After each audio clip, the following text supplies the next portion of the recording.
রাজধানীর আগারগাঁওয়ে জাতীয় অর্থনৈতিক পরিষদ এনইসি সভা শেষে বৈঠকের বিষয়ে কথা বলছেন অর্থ পরিকল্পনা মন্ত্রী আমির খসরু মাহমুদ চৌধুরী। সরাসরি চলে যাচ্ছে সেখানে। এই সময় বাড়ানোর কোনো সুযোগ নাই এবং এটার জন্য আমি বলছি যে মেজারগুলো আমরা নিয়েছি ব্যবস্থা এটা আপনাদের সামনে তুলে ধরেছি এবং আইএমইটি যারা বাস্তবায়নটা দেখে তারা এই প্রকল্পগুলো বিগত দিনে যে দুর্নীতির মাধ্যমে কিংবা অব্যবস্থাপনার মাধ্যমে যে সমস্ত প্রকল্পগুলো এসেছে এগুলো আইডেন্টিফাই করবে আইএমইটি তদন্তের মাধ্যমে তার পরিপ্রেক্ষিতে ব্যবস্থা করবে।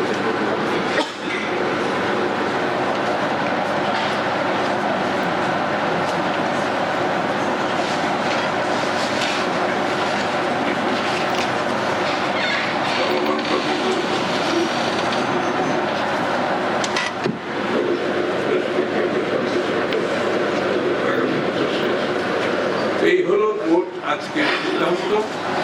তো আপনারা আশা করি এটার কিছু ফলন বাজেটেও দেখতে পাবেন এবং আগামী দিনের বাংলাদেশের উন্নয়নের যে চিত্র সেখানেও আশা করি তার প্রতিফলন পাবেন ইনশাআল্লাহ।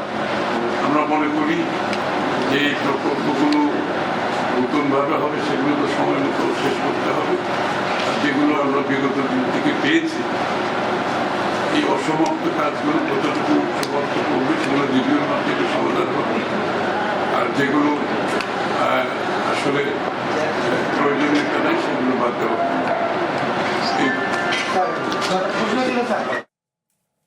রাজধানীর আগারগাঁওয়ে জাতীয় অর্থনৈতিক পরিষদ এনইসি সভা শেষে বৈঠকের বিষয়ে কথা বলছিলেন অর্থ পরিকল্পনা মন্ত্রী আমির খসরু মাহমুদ চৌধুরী। সরাসরি ছিলাম সেখানে।